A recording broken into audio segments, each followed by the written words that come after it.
I think it's okay.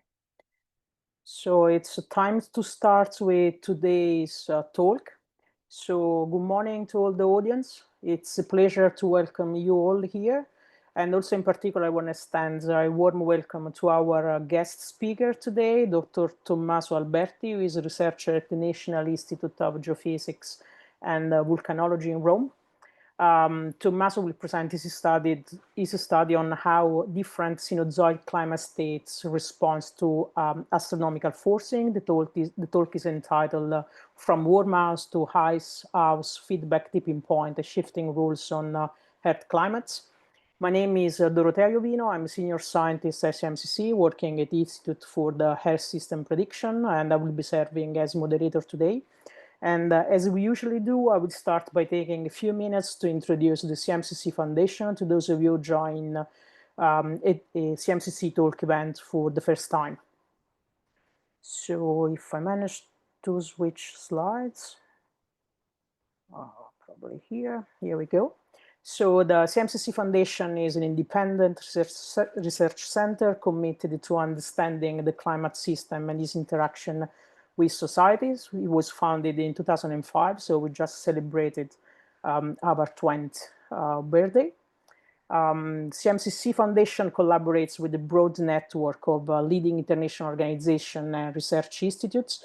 This partnership promotes high-quality science research and supports joint effort in design climate smart strategy.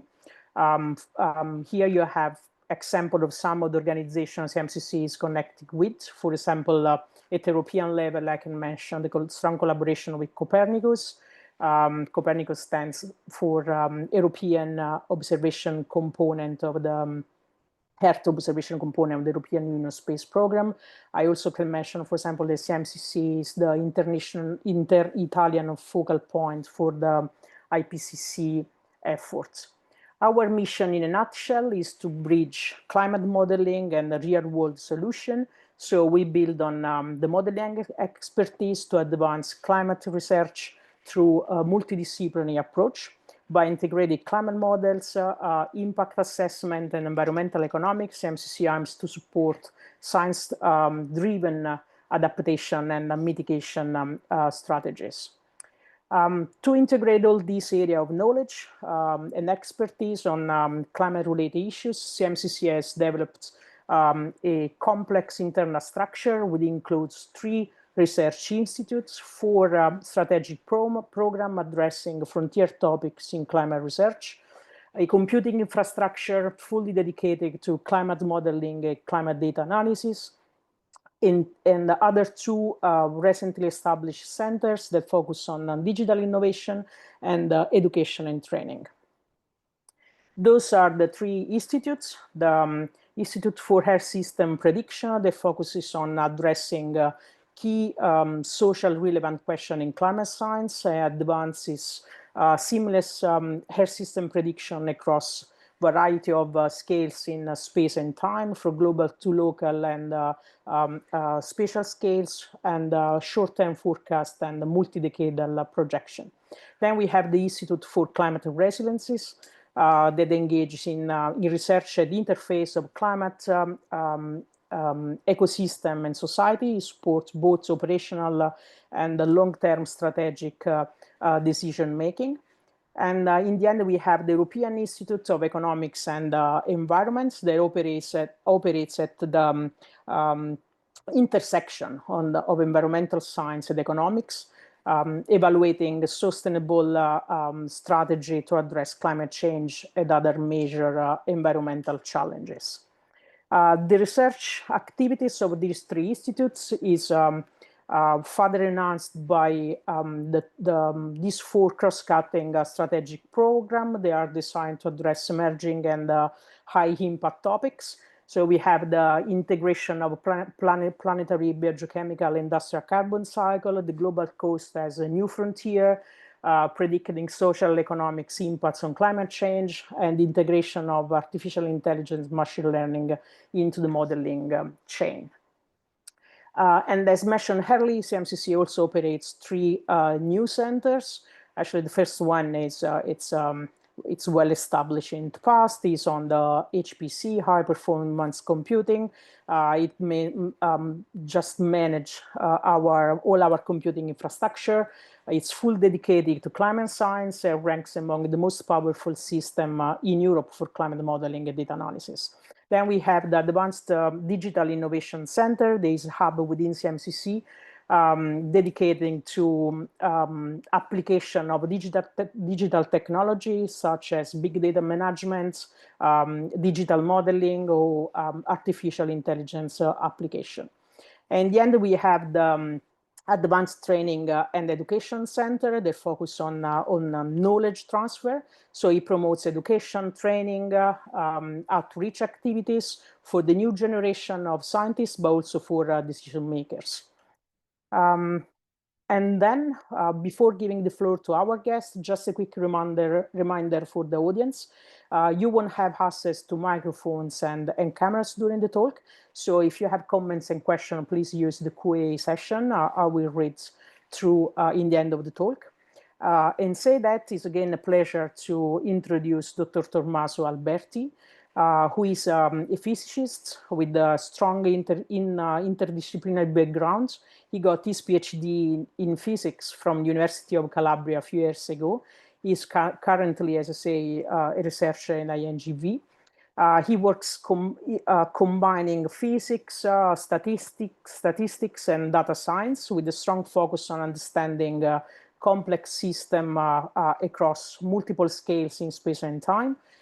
Main areas of research are, for example, climate and weather extremes, especially in Euro-Mediterranean area. He has application, for example, for the aqua alta events in Venice.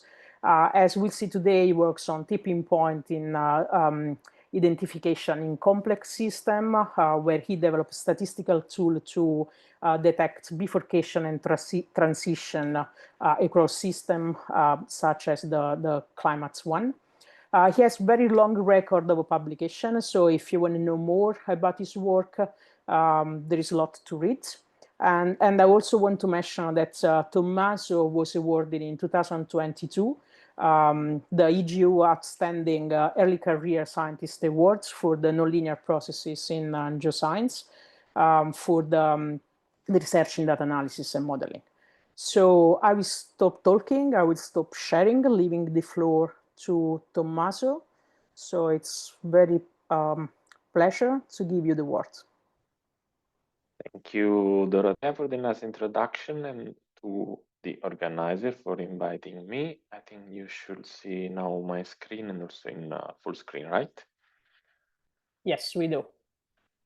Okay, so as Dorotea introduced me, yes, this talk is dedicated on a recent publication that we delivered on scientific reports on trying to understand the processes that are beyond tipping points in the past Cenozoic era, and with a focus on their underlying time scales and also in terms of the possible shifting rules among the different climate states that we experience in the Earth's history.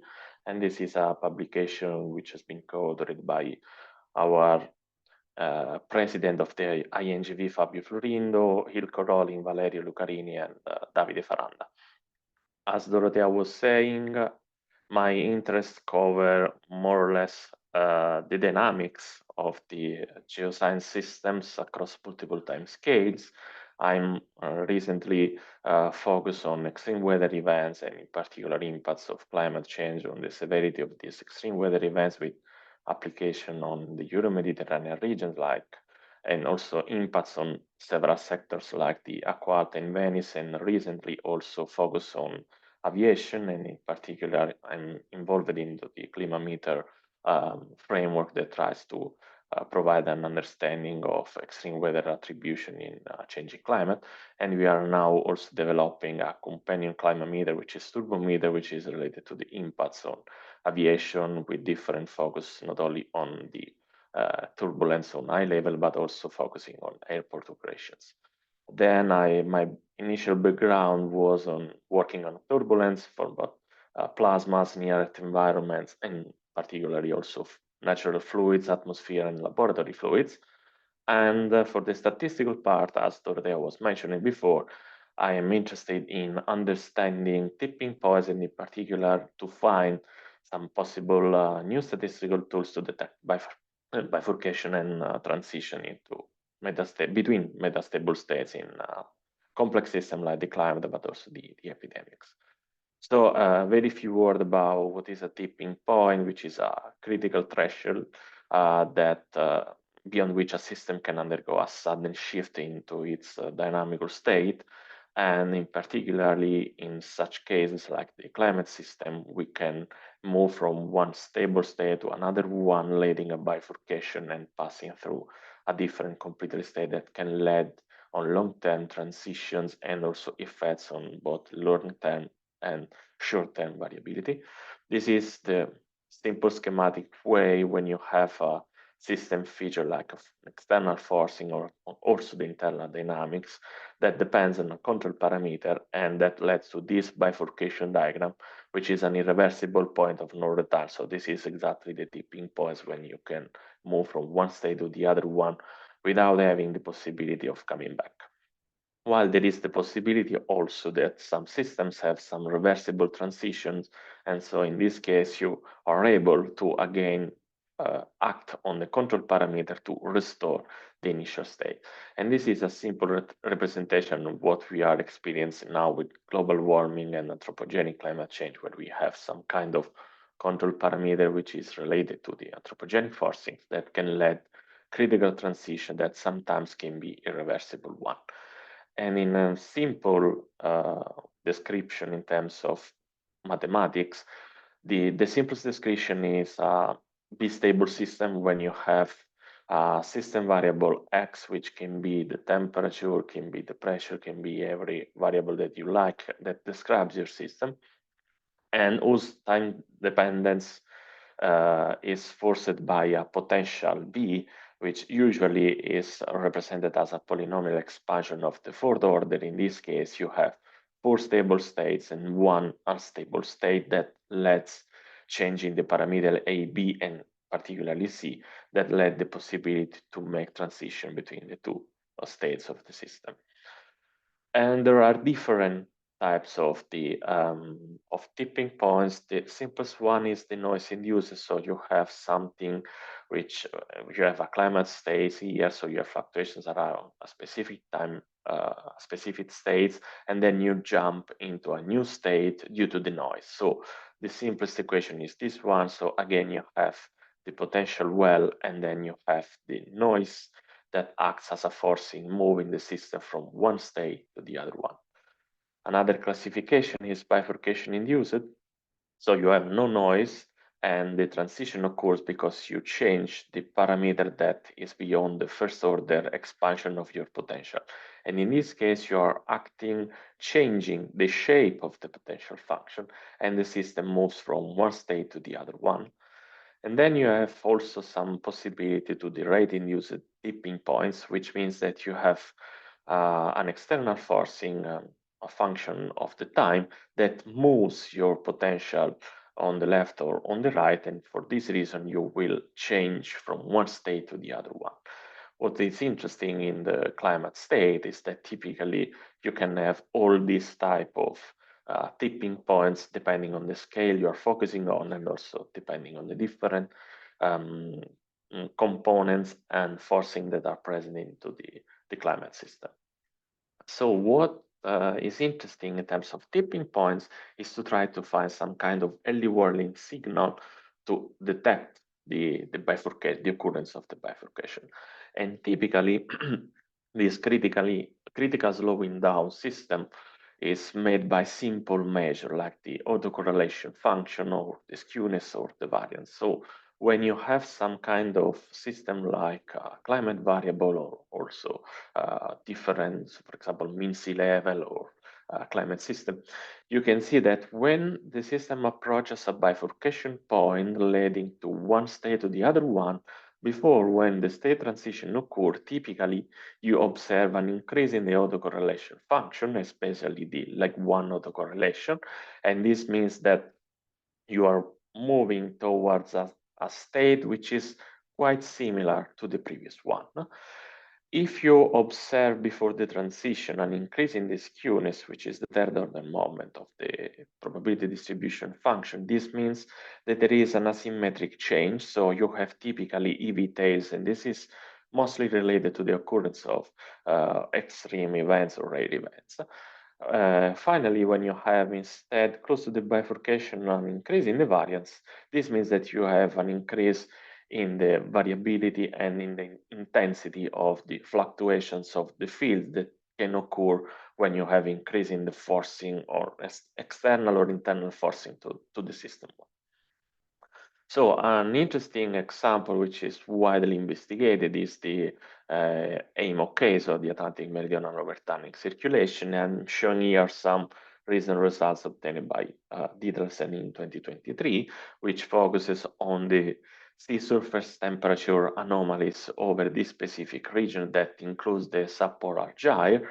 And averaging over this region, there is the possibility to detect a fingerprint of the AMOC, so a variable, a one-dimensional variable that describes the time evolution of the state of the AMOC.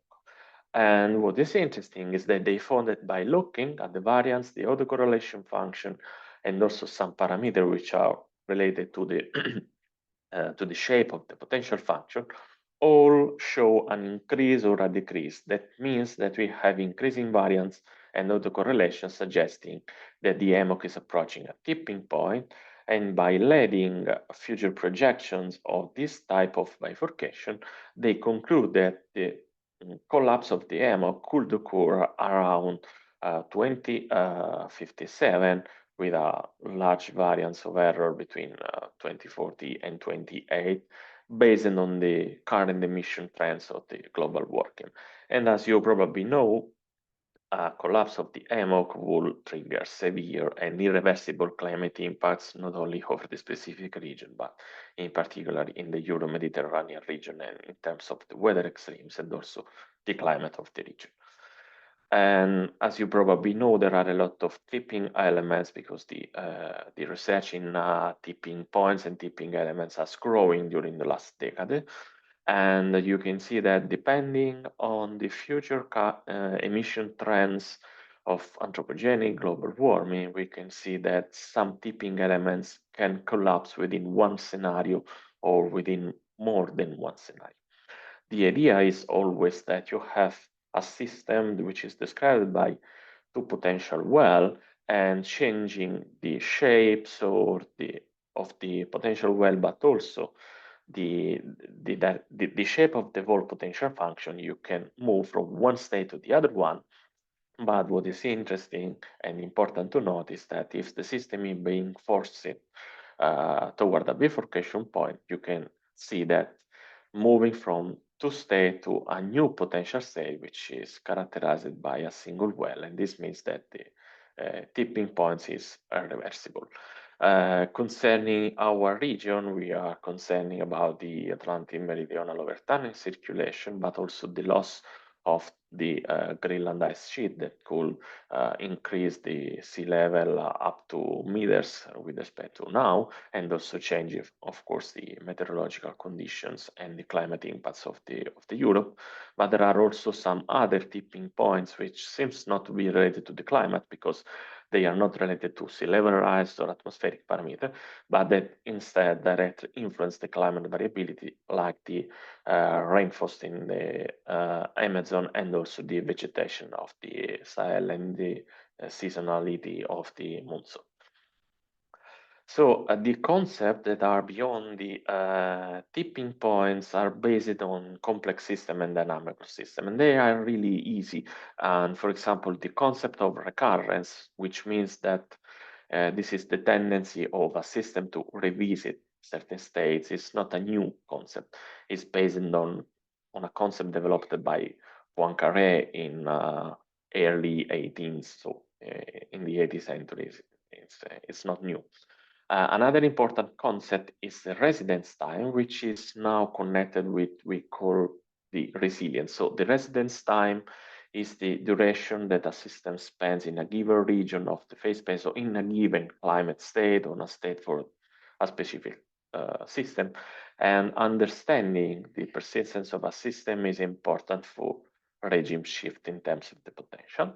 And the other one is the resilience. So the resilience is an interesting characteristic that we learned after the pandemic era, more or less, and it is related to the capability of the system to absorb the perturbation. So if the system is perturbed by a small or large perturbation, is there after a certain time able to coming back to the original states, and this is strictly connected with the frequency and intensity of deviation based and modeled through the extreme value theory, which is the core of the methodology that we developed and then we applied to paleoclimate research.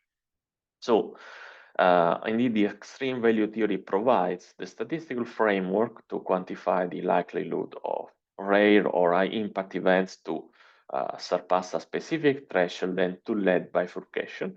And there is a recent theory that links the extreme value theory, the recurrence, and the resilience to find the hitting time and possibly to characterize not only the stability of the system, but also to detect some early warning signals for tipping points.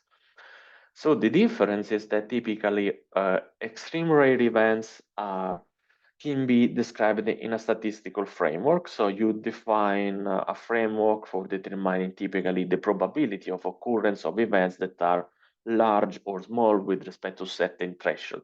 And they are described in a general form by the Pareto-like distribution. So you fix a specific threshold, then you are going to see if and when this specific threshold will be surpassed in the future. The second approach is based on dynamical methods. So to try to define a framework for characterize the triggering mechanism of extreme weather events or extreme events in general by looking at the recurrence of states. So you are not following on a statical way to say, okay, this specific event will occur typically with a return time of 100 of years, but you are looking dynamical time by time if there could be the possibility of having some kind of triggering of extreme events. And this is the framework which is based on the concept of dynamical system, which is known as attractor. I think you know this is the most famous attractor, which is the Lorentz system attractor. And what is important for physical system that shows attractor is that if we have an attractor in the system, we can make long-term projections like the climate research, but we can also make some kind of short-term prediction like the weather prediction, but up to the level of time. So the intrinsic time scale that determine the dynamics of the system. And if we now focus on a specific region of this attractor of the phase space, we can see all trajectories that moves at different times close to this point. So the idea of our framework is that we have to select a point of a specific trajectory like this zeta1. We can define a circle around this point, and we select a quantile of the distribution. What is interesting is that the radius of the circle is dependent on the quantile of the distribution. And we define a quantity, which is the logarithmic distance. So which is exactly the logarithm of the distance of all points which fall within this circle of radius epsilon. And there is a theorem on the extreme value theory, which has been modified by Valerio Lucarini a few years ago, which tells you that the probability of returning within that sphere follows a generalized Pareto-like distribution, which depends on two parameters. The first one is this index, theta, which is usually called extremal index, that quantifies the clustering of extreme events in time series. That depends, as you can see, on the point that you are focusing on. So this state zeta that you are focusing on. Typically, it behaves between 0 and 1. When theta is close to 1, the extremes occur independently, while when zeta approaches to 0, the extremes are clustered. So this means that the system has some kind of persistence of memory in the dynamics. And indeed, theta now is an indirect measure of the resilience. So typically, lower values indicate loss of resilience. The other parameter is this sigma, which is the inverse of the instantaneous dimension. So it quantifying the scaling of the hitting time. So it measures the local degrees of freedom of the state that you are investigating. And in particularly, the larger are the values of this dimension, the larger are the number of active feedbacks and forcing mechanisms that act at that specific time for that specific state. And this means that it is likely to observe some kind of critical transition. So coming back again to the Lorentz attractor, what is interesting is that if you fill all points of the state space of the Lorentz system, you can see that the low dimensional region are the two fixed points of the Lorentz system, while the most unstable region are around the lobe of the attractors, and it is well known because these are the branch of the instability, and also the unstable fixed point, which is at the origin. And when you look in particularly at the resilience of this point, you can see that the wings of the attractor are the most unstable region, which shows the larger value of theta together with larger value of t. So the main problem is that these two parameters allows you to follow the dynamics in time, but not to search which is the scale-dependent process that is beyond this transition. So the process, the framework that we developed recently is to move from a global time-dependent description to a local description in terms of scale. So we know that the behavior of a time series is typically related to fluctuation at different time scales and some trends. The idea is that if we decompose the system into fluctuating components and we evaluate this generalized Pareto-like distribution parameters, so d and theta at different time scale, we cannot only obtain time-dependent measure, but also scale-dependent metrics. And so we move from theta, so an extremal index, which is only dependent on time, now is only also dependent on the time scale we are focusing on. So we can expect the resilience loss at different time scales, which is useful to investigate which is the role of different processes in leading memory or feedbacks in the system. And the same can be done for the dimension, which reveals how the feedback mechanism depends on the scale you're focusing on. And this is important because we can identify some critical scale where the dynamics change. We make some initial investigation on the deterministic stochastic Lorentz system. I will show just this example to show you how the procedure works. And also what is interesting is that we found some interesting results also for turbulent flows. And if we tune this parameter, we could detect some kind of early warning signal depending on the scales, and so approaching the tipping points. Concerning the Lorentz model, so as an application, we use the deterministic one, which has the shape of the attractor. You can see that the distribution is typically of the dimension, which are the color, larger over the wings of the attractor and lower over the fixed point of the system. Then we used the additive stochastic Lorentz, so we perturbed the deterministic one adding a noise, and you can see that the dimension typically increases, but remaining lower around the two stable fixed points of the Lorentz system.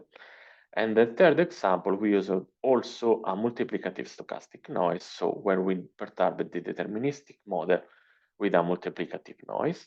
And you can see that the additive and the multiplicative noise are almost undistinguishable at large scales. But although they are, of course, distinguishable with respect to the deterministic case, because the Lorentz system has an invariant measure under Lebesgue, so something needs to change at large scales.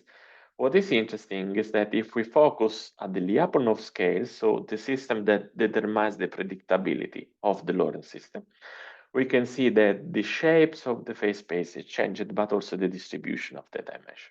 And in particular, we can see that there is a changes, especially when we look at the additive and the multiplicative case, where we have larger dimension, because here we have resonance among the deterministic dynamics of the system and the noise dynamics. But when we look at the noise scales, of course, we have not state space for the deterministic case because this is deterministic and not noise. But when we look at the short term, we can see that the distribution of the dimension is completely different between the additive and the multiplicative case. In particular, this is more circular and with average dimension around 3, which suggests you that this is exactly a noise. But when we look at the multiplicative case, when the noise is multiplied by the internal dynamics of the system, because we multiply them with the variables that determines the dynamics of the Lorentz system, we can see that we have a ring, a circular ring of higher dimension, where we have the resonance among the noise and the deterministic components that resemble something like a noise. So it's circular, but the dimensions are larger. And we have two spots, two poles with lower dimension when we have the dominance of the intrinsic variability with respect to the noise. For this reason, the dimension is lower with respect to this ring. And when we average over time to see the behavior as a function of the time scale, we can see that the maximum dimension is reached at the Lyapunov scale when we have the resonance, as recently proved by a paper by Chiara Maiocchi et al. In 2022. At short scale, we can see that the additive case looks like a noise because the average dimension is 3, while the stochastic multiplicative case instead has a bit larger dimension, which means that here there is not only noise, but this is a forcing. But when we approach the large scale, the two dimensions converge. This is because of the invariant of the measure of the Lorentz system. But instead, when we look at the deterministic case, of course, we have not dimension before the Lyapunov scale. And when we sum up all the time scales, we recover the expected dimension for the Lorentz system. So this means that our procedures works well because we convert to the expected dimension at the large scales, but that gives you more information when you look at the behavior at the different time scales. So now I will show the core of the presentation, which are the results on the Cenozoic era. And in particular, we focus on the high resolution record provided by Westerdahl, which covers both oxygen and carbon isotope in deep sea benthic foramifera over the last 66 million years, which has been tuned on the astronomical cycle. And in the original paper by Westerdahl et al. In 2020, they identified 4 different climate states. There is the Warmhouse, which is characterized by temperature which are larger than the present era, and also the Hothouse, where we have larger temperature with respect to the Warmhouse. And then starting from 34 million years ago, where the Antarctic ice sheet formed, we moved from warm climates to cooler climates, and in particular, we have an initial transition, which is known as the cool house, where we only have the ice sheet over Antarctica. And then when the Greenland ice sheet was starting to form, we entered the Icehouse, which is the current era when we have the two poles completely covered by ice. So we applied our formalism to detect how the dimension changes over time and as a function of the different time scales, and also how the extremal index theta changes as a function of the time scales in kiloyears and as a function of time. What is interesting is that you can see that larger dimension, so this means larger number of feedbacks are active during warm climates, both for the Warmhouse and the Hothouse. Interesting, we observe a decrease of the dimension, so lower number of feedback during the cool house, but approaching the current ice age and the current climate state, which is the Icehouse, we again recover larger dimension with respect to the cool house. So it seems that the present climate is quite similar to the two warm periods with respect to the cool period. And in terms of, instead of looking at the resilience, we can see that moving from warm climates to to the current Icehouse, we can see that there is an increase of the resilience, so a decrease in theta, more marked during the Icehouse, which has been only recovered sometimes and during some specific events, which I will show later before, in warm climates and also into the cold climates. So this seems to suggest that the Icehouse is really a particular climate state with respect to the previous one. And as an additional metrics, we also evaluated the co-recurrence ratio, which measure in a simple way correlation among the two isotope records, so the carbon and the oxygen that we used.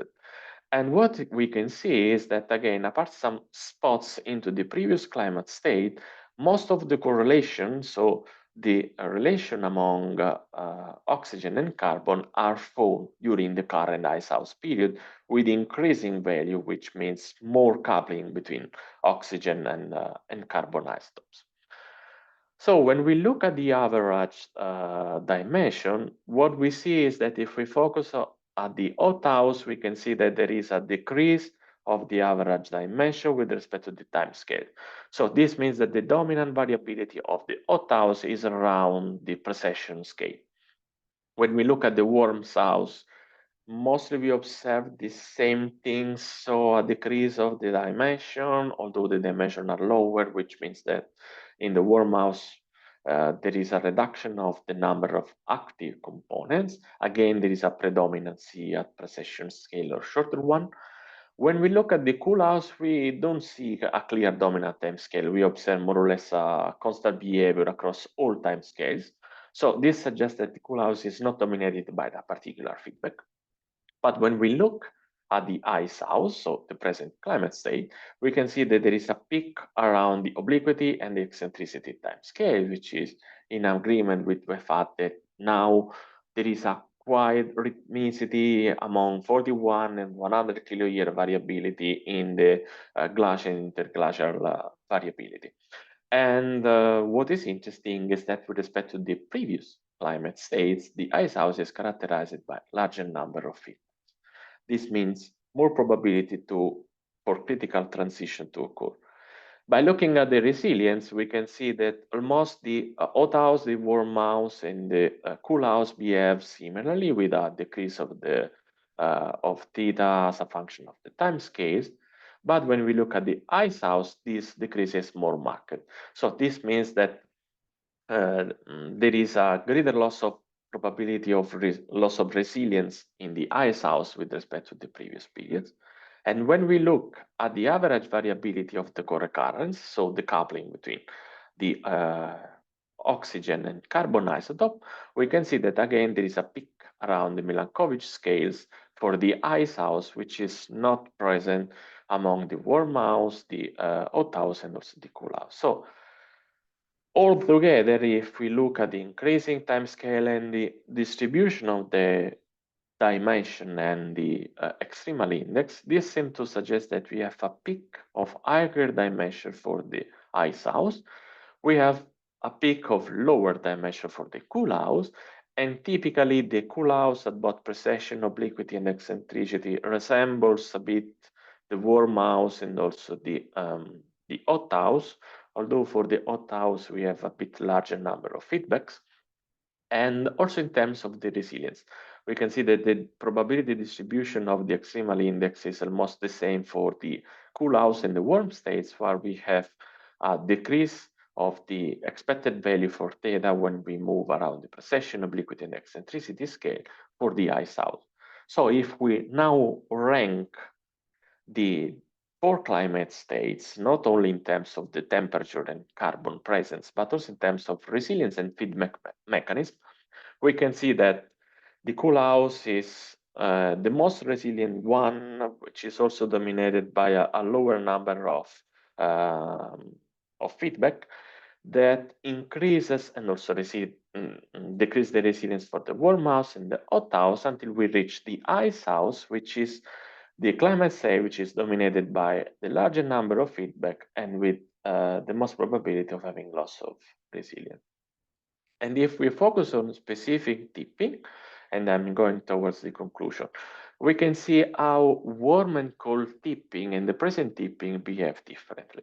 This is the example that I was mentioning before, which is the Paleocene-Eocene thermal maximum occurring around 56 million years ago, which was characterized by a rapid global warming around between 5 and 8 Celsius degrees in a few thousand years, which has been triggered by a release of a large amount of carbon into the atmosphere and in the ocean. The characteristic is that it was characterized by a very fast onset, a few thousand of years, and a very long duration, so recovery phase, that indicate a long-term disruption of the carbon cycle. And if we look at this particular event, we can see that there is an increase of the number of feedbacks, so the dimension, almost at all time scales. So this is really a unique event.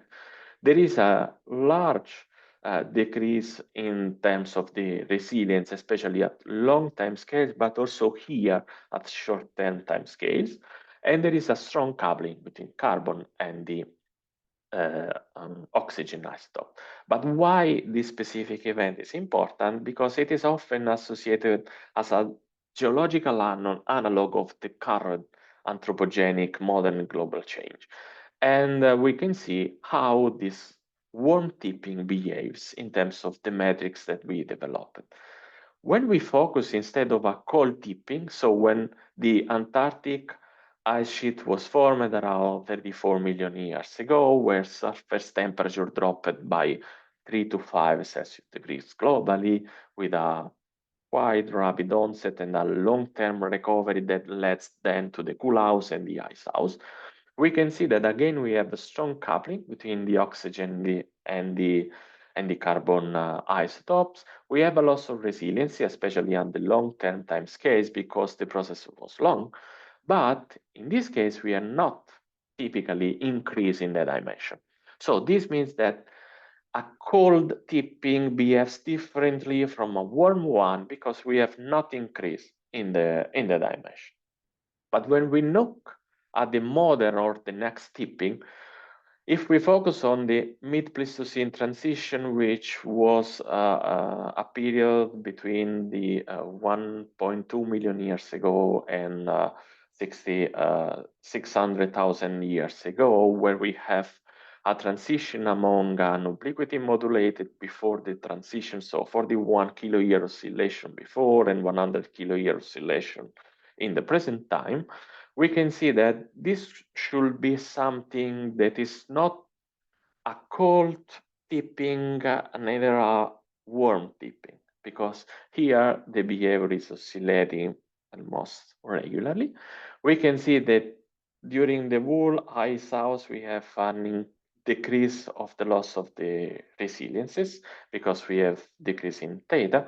But specifically, we can see that during the mid-Pleistocene transition and during a recent time period, we can have increase in the co-recurrences, the relation among, again, carbon and oxygen isotopes. But the most important thing is that the full Icehouse, but specifically the recent period, is characterized by larger dimension.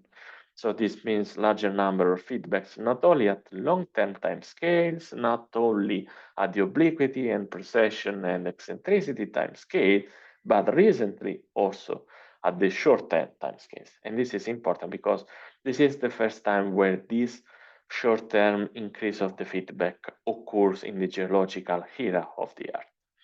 And this could suggest that we have some kind of emergence of the internal memory and inertia of the climate system, and also how we do not need only rapid or abrupt changes. We can have also some gradual forcing that changes and that led to the system to force some kind of reorganization.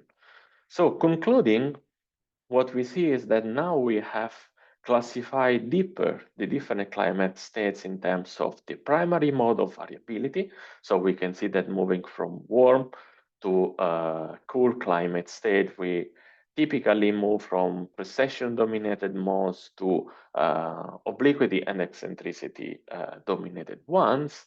what is interesting is that while the cool house does not show any significant primary mode of variability, the number of feedbacks is low and the persistence is low, and there is no mutual coupling among oxygen and carbon isotopes, the Icehouse, which is similar because this is a cold state, is completely different and resembles more similar the warm state with respect to the cold one.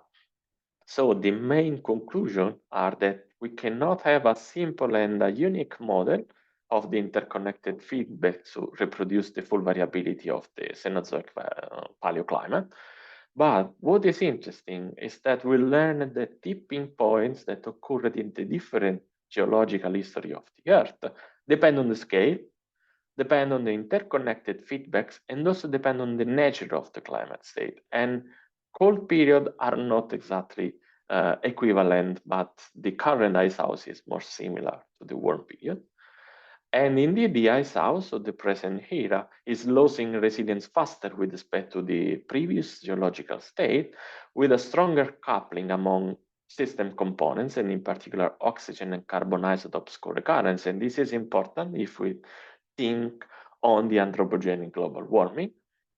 And another important message is that the icehouse, if we look at the behavior of the oxygen, they oscillate quite regular of over 100 kiloyears. So we have a quite regular alternance between glacial and interglacial period. But this must not be confused with, okay, the system is stable, it's fantastic, because a system that oscillates almost regularly, and the problem is almost, can lose the resilience more easily with respect to a system that fluctuates with small fluctuation around a specific average. And this is the concept of bifurcation. With this, I conclude. I thank you for the attention and also the CMCC for the invitation. And this is a list of the reference paper. Thank you. Thank you, Tommaso. Thanks a lot for the talk. Really nice piece of science with a lot of information for paleo research. There are no questions yet into the Q&A session, so please to the audience to add some of those if there are. Otherwise, I can start with my questions. The first is, as far as I understand it, the Icehouse is the current climate regime. And given the high value of the D and alpha parameters is the one that has the it's very sensible with the largest number of feedbacks. But it's really paleo study. So how much is applicable to much shorter time scales? Yeah, thanks, Dorotea, for the important question. Indeed, this is paleoclimate variability, and this is indeed related to something which has been provided before. So the idea is that we confirm previous result and we go deeper into additional information in terms of the timescale variability of this metric. So we are confident that the methodology works well for the paleoclimate variability, and we are, of course, confident that the methodology can work well on shorter variability. So if we look at the behavior of temperature over the Earth during the last centuries with higher resolution, we can learn more on the current trends of the anthropogenic global warming. So the methodology is definitely applicable to high resolution records, and in particular to try to find if there is variability at shorter time scales than 1 kiloyear that leads again to that maybe moves faster with respect to the previous one, and we are approaching faster a tipping point due to global warming. Thanks. Kilo here is a really nice way to quantify time. It's the first time that I hit that. There are a few questions. So the first one, it's I think needs to be clearly articulated by you. The question is, do you think that climate change is not true? Since you presented that we are in Icehouse stage. So please, Tommaso. Okay, no, the climate change is true. There are a lot of evidence. Our research on data analysis, but a lot of research made by the CMCC on observations and modeling shows that the climate change is true. So our analysis does not state that the climate change is not true. And in particular, it stated that the current icehouse, where you expect to have ice sheets over the poles, according to the ideal, should be more stable because you have some kind of regulator of the system. This is not true. And this shows you that it is quite similar, not to the cold period, but to the previous warm period. So this means that the natural variability of a cold period behaves like the warm periods.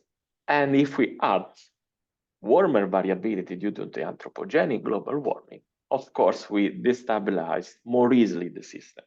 So the answer is that the climate change is true, and that the combination with the internal natural variability can lead really to unpredictable results and to tipping points, so irreversible in particular. Thank you, Tommaso. Next question from Fabio Maria Montagnino says, are there known tipping point events we know about in the examined period? Yes, thanks, Fabio, for the question. Indeed, in the I cannot focus it more, but if you, for example, look at the paper, I can show this, which is a really complete figure, but there is a lot of things. The white lines, the continuous one and the dashed line refer to previously identified tipping points in the carbon or in the oxygen isotopes. And you can see here labeled by TPC1, 2, and blah, blah, blah. And so one of the focus is that we try to investigate these specific tipping points to see how they behave in terms of the distribution of these metrics as a function of the timescales. And we can see that the last one, which occurred more or less, I think this is less than 10 years ago, more or less, is most similar to the tipping points that occurred into the warm periods. And so again, here we have evidence of tipping points that occurred into the current period, so the icehouse, but these tipping points was quite similar to that occurred in the warm period. So again, this is important for present studies and future projections, I think. Thank you. Another question is on still looking at previous timescale. The question is, I'm trying to articulate that in a different way. Looking at the Warmhouse and the Hothouse periods, how they were overcome, and knowing that those are prehistories and the world on its thermal devastation is greater than now. So I'm imagining the world situation where there were a lot of climate-induced disasters. Yes, indeed, one of the main important things concerning the warm periods is that if you look at the number of feedbacks, for example, you can see that there are a lot of short-term feedbacks, and in particular, a larger number of short-term variability during the warm periods. And this reflects indeed the stronger climate-induced coupling, and in particular with respect to the water cycle, to the carbon cycle. The example that I showed, the Paleocene Eocene thermal maximum, indeed was generated by a stronger coupling between oxygen and carbon. And you can see that the system was completely destabilized at almost all time scale. So the behavior, the onset was fast compared to the geological time scales, of course. So this means that you expect to have larger feedbacks at short time scales, but the devastation, how to say, is propagated towards almost all time scales. So this means that short-term induced climate variability and also larger number of feedbacks at short scales can induce also implicit variability on long-term changes and variability in the system.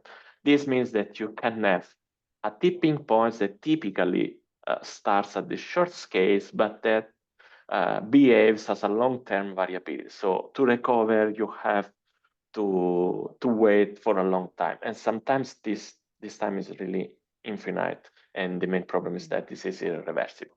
And this is what occurred here, because again, you can see that the cool house is not characterized by short-term increases in feedbacks, but the Icehouse again represent this feedback. Thank you, Tommaso. There are many comments on the positive presentation, and many thanks for that. I'm going through the last couple of questions due to the lack of time. The next one is, from your global analysis, it's much closer to what you were just saying on the kind of present time. From your global analysis, can one think of insight regarding extreme weather events at the local scales, like the disaster in Valencia and Los Angeles in last months? Yes, indeed.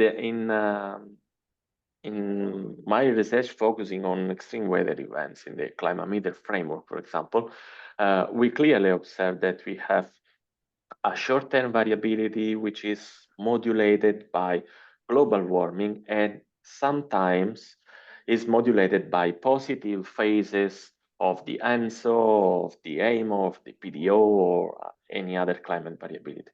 So the main message that needs to be pointed out is that with our analysis on the Cenozoic climate variability, we see that the internal variability and the interconnected feedbacks, which are, how to say, natural, contribute to tipping points. But when we force with short-term variability, and in particular with variability on the same time scales, like the meteorological counterpart, we can see that this is amplified in terms of the intensity, in terms of the frequency, and this will be, of course, projected to increase. So the answer is yes.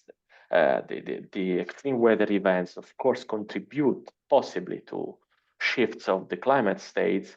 In a simple way, you can see that increasing the intensity of the fluctuation at short term, so at the weather scales, or the number of these weather events can lead the system to move from one state to the other one. So the picture of the bistable system can be also traduced to shorter time scales and to readapt it to the weather and the climate.